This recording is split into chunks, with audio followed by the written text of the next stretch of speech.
Next speaker, Sri Vikas Ranjan Bhattacharya. নমস্কার chairman sir, আমি বাংলায় বলার জন্য আপনার অনুমতি চাইছি। আমাদের এদিকে যারা আছেন তারা সকলেই নিজেদের খুব গর্বিত হিন্দু মনে করেন। এই গর্বিত হিন্দুদের নিশ্চয়ই রামকৃষ্ণ দেবের কথা মনে আছে। রামকৃষ্ণ দেব বলতেন, তোমার আঙুল যখন একটা আঙুল অন্যদিকে তাকাচ্ছ তখন তিনটে আঙুল তোমার দিকে আছে। অর্থাৎ অন্য লোককে অভিযুক্ত করার আগে নিজেকে সংশোধন করার চেষ্টা করো। আমরা কি দেখতে পেলাম? ভারতবর্ষের বুকে সন্ত্রাসবাদকে দমন করার জন্যে আমাদের দেশে অনেক ব্যবস্থা নেওয়া হয়েছে, কিন্তু কয়েকটা অদ্ভুত কোইন্সিডেন্স। পুলওয়ামা ঘটেছিল একটা নির্বাচনের আগে, পহেলগাঁও ঘটল আরেকটা নির্বাচনের আগে। তো আমাদের দেশে এই সন্ত্রাসবাদী আক্রমণগুলো ঠিক নির্বাচনের মুখোমুখি কেন ঘটে, এটা একটা আমাদের অনুসন্ধান করা দরকার। এই নির্বাচনের সঙ্গে এই ইনসিডেন্টের কি যোগাযোগ আছে? সন্ত্রাসবাদকে দমন করতে গেলে সেটা বুঝতে হবে। আমরা আজ পর্যন্ত জানতে পারলাম না পুলওয়ামায় কি ঘটেছিল, পুলওয়ামার জন্য কারা দায়ী হয়েছিলেন।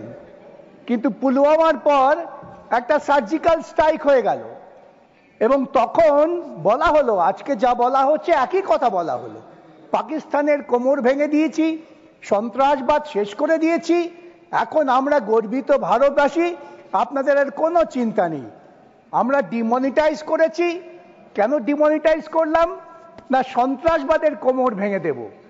আমরা আর্টিকেল 370 তুলে দিলাম, ভারতবর্ষের অতীত ইতিহাসের ঐতিহ্যকে ধ্বংস করলাম। কাশ্মীরি স্বাধীন রাজ্যের সঙ্গে ভারতবর্ষের যোগাযোগের সূত্র ছিল আর্টিকেল 370, সেটা তুলে দিলাম। কেন? সন্ত্রাসবাদ চলে যাবে। আজকে তো আমাদের ভাবতে হবে যে সন্ত্রাসবাদ গেল না সন্ত্রাসবাদকে আমরা নতুন করে উজ্জীবিত করলাম। আজকে আবার পহেলগাঁও ঘটে গেল। পহেলগাঁও ঘটলো ঠিক একটা নির্বাচনের মুখোমুখি, যখন বিজেপি বিহারে খুব বিব্রত, তখন ঘটিয়ে দেওয়া হলো এই আবেগটাকে আবার নির্বাচনে কাজে লাগাবার জন্যে। চেয়ারম্যান সাহেব, প্রথম যখন অল পার্টি মিটিং হয়, সেই পার্টি মিটিংয়ে সিপিআইএম এর পক্ষ থেকে আমি ছিলাম। আমরা পরিষ্কার বলেছিলাম কেন্দ্রীয় সরকার সন্ত্রাসবাদকে, সন্ত্রাসী ইন্ডিভিজুয়ালকে না, সন্ত্রাসবাদকে দমন করার জন্য যে ব্যবস্থা নেবে সমর্থন করব, কিন্তু ওই যুদ্ধবাজ হলে চলবে না। ওই জিঙ্গোইজম ভারতবর্ষের কৃষ্টির সঙ্গে খাপ খায় না। ভারতবর্ষ পৃথিবীর বুকে পরিচিত একটি শান্তিপূর্ণ দেশ, ননারায়ণ মুভমেন্টের নেতা, তাই সবাই ভারতবর্ষকে সম্মান করে। তা আর্টিকেল 370 হওয়ার পরেও কিন্তু সন্ত্রাসবাদ দমন হয়নি। আর সঙ্গে সঙ্গে কি হলো? আক্রমণ আর সঙ্গে সঙ্গে গোটা দেশ জুড়ে মানুষের মধ্যে বিভাজনের জন্য বিজেপি আইটি সেল প্রচারে নেমে গেল।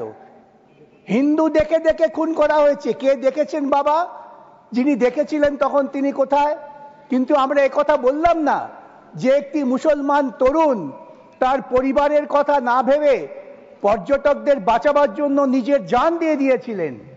এটার মধ্য দিয়ে গোটা দেশের যে ভারতীয়ত্ব সেটা প্রকাশিত হয়েছিল, তাকে আমরা সম্মান জানালাম না। আমরা দেশের ভেতরে বিভাজন তৈরি করলাম। দেশের ভিতরে বিভাজন তৈরি করে কি সন্ত্রাসবাদকে আটকানো যায়? যায় না। তাই ভারতবর্ষের মানুষ তখন দেখলেন যে এটাকে একটা হিন্দুত্ববাদী প্রচারের ঢঙে নেওয়া হচ্ছে। কিছু মনে করবেন না, অপারেশন সিন্দুর এই নামটার সঙ্গে ভারতীয়ত্ব নেই, আছে হিন্দুত্ব। তো হিন্দুত্বকে সামনে এনে কখনো গোটা ভারতবাসীকে নিশ্চিত আশ্রয় দেওয়া যায় না, যতই আমরা বড় বড় কথা বলি না কেন।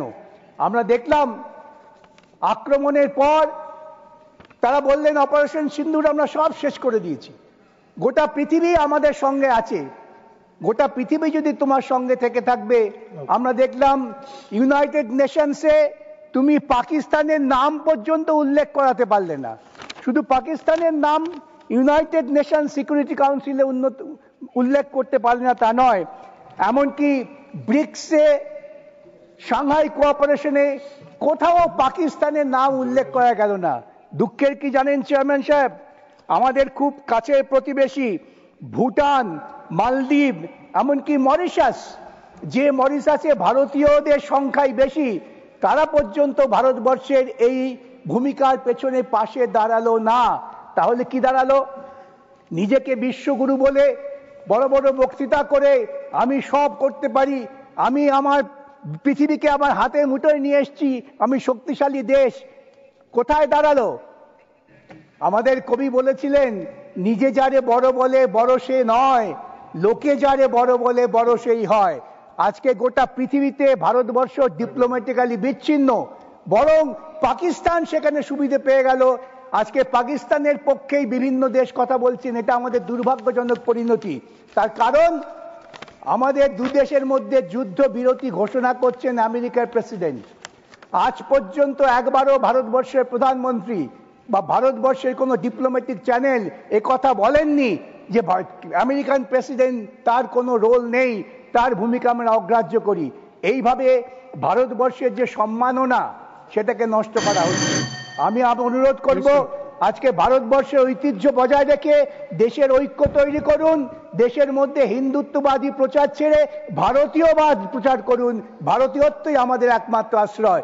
এই কথা বলে সময় শেষ হয়েছে, আমি আমার বক্তব্য শেষ করলাম। নমস্কার। Thank you. Next speaker, Sri Subhash Chandra Bose Pillai.